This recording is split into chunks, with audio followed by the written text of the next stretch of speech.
Kesehatan Universitas Riau. Pada kesempatan kali ini, saya akan memperagakan bagaimana caranya pemeriksaan fisik pada sistem pencernaan. Tujuannya adalah agar kita dapat mendeteksi secara dini keluhan-keluhan ataupun gangguan-gangguan patologis pada sistem pencernaan klien. Assalamualaikum Pak. Waalaikumsalam. Selamat pagi. Saya perawat Anita yang bertugas di ruangan ini pada hari ini. Tujuan saya kemari adalah akan melaksanakan pemeriksaan pada sistem pencernaan Bapak. Apakah Bapak setuju?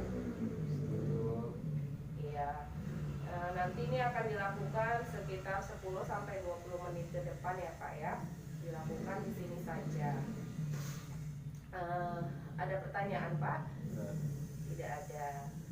Baiklah, mohon maaf Pak, sebelumnya boleh Bapak membuka pakaian Bapak, bajunya saja ya Pak ya, bagian atas.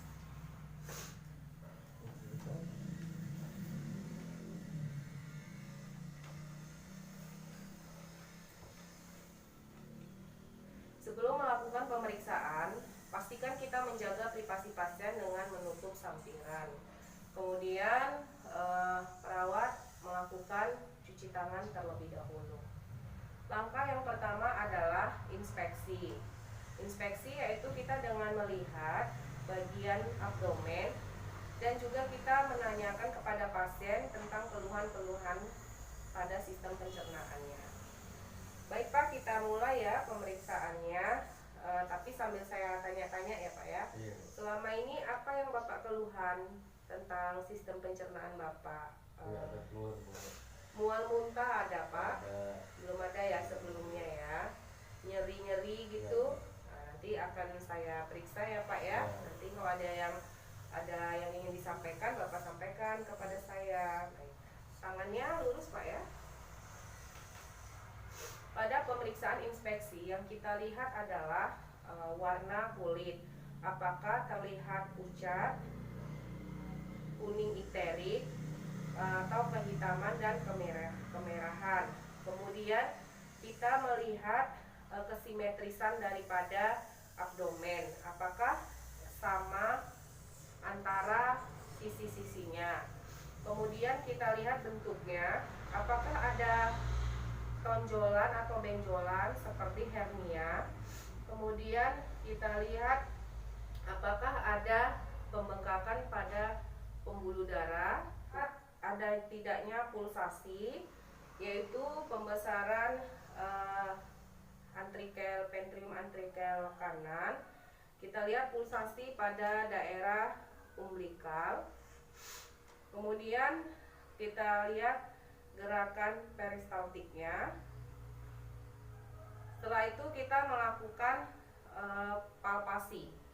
Sebelum melakukan palpasi, petugas pemeriksa menggosok tangan terlebih dahulu agar hangat dan menyesuaikan dengan suhu tubuh pasien. Maaf Pak, tangannya bisa ke atas. Yang pertama adalah kita melakukan palpasi perabaan pada hepar. Caranya adalah tangan kiri menekan bagian posterior abdomen, kemudian tangan kanan meraba bagian hepar. Lakukan perabaan untuk apakah ada pembesaran hepar.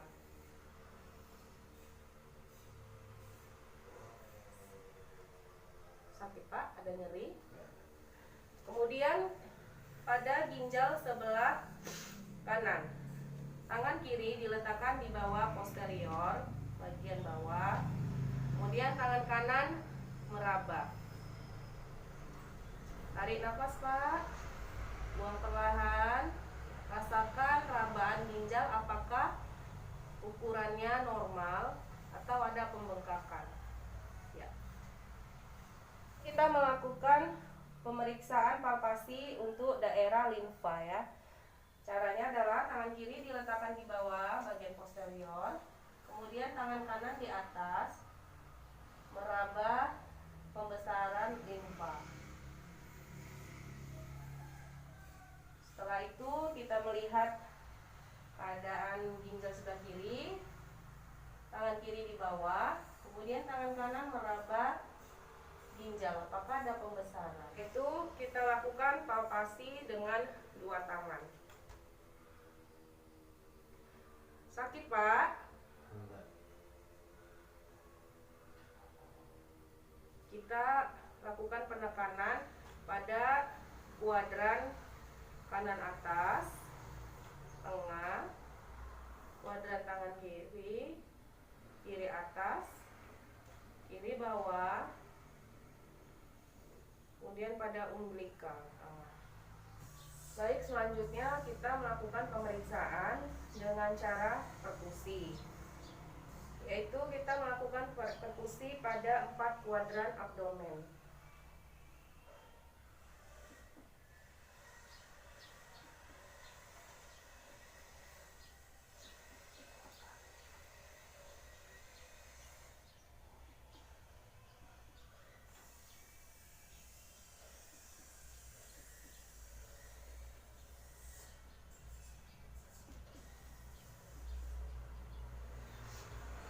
Kemudian kita melakukan perkusi batas-batas hepa. Yang pertama yaitu bagian atas,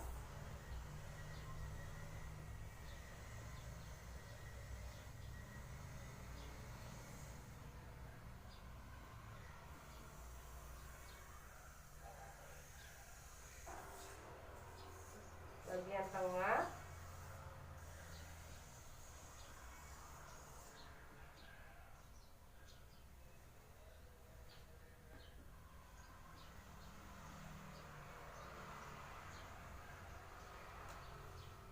perkusi dengan tes shifting dullness, yaitu dari umbilikal ke lateral, untuk mendeteksi suara timpani ke pekat atau ke suara redup. Boleh miring, Pak, sebelah kiri. Ya, tangannya di atas ya.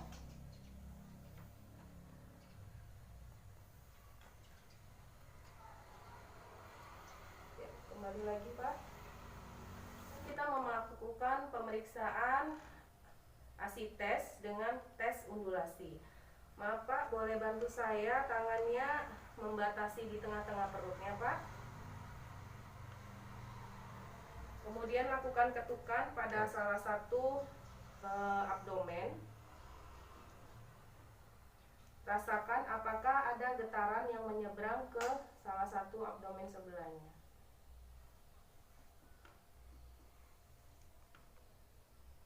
Kemudian kita memeriksa dengan metode auskultasi. Di sini kita periksa yaitu peristaltik. Kemudian kita periksa aliran darahnya selama 2-3 menit. Normalnya peristaltik itu adalah 5 sampai 34 kali per menit.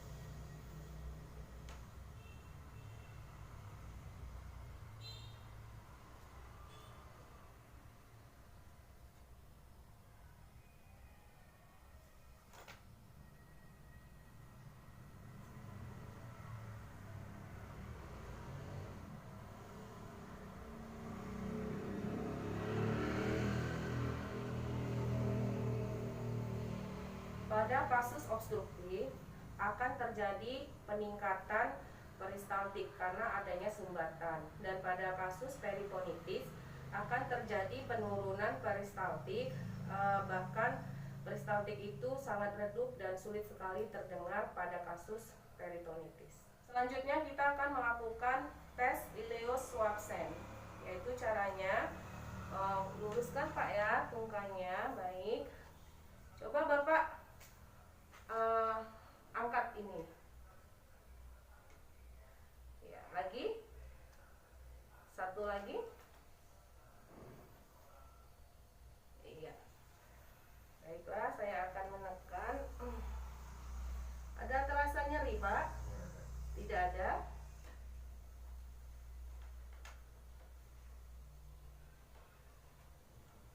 Tidak ada rasa nyeri. Satu lagi. Ada nyeri? Baik Bapak, semua pemeriksaan sistem pencernaannya sudah kita lakukan. Jadi dari hasil semuanya tidak ada ditemukan tanda-tanda patologis.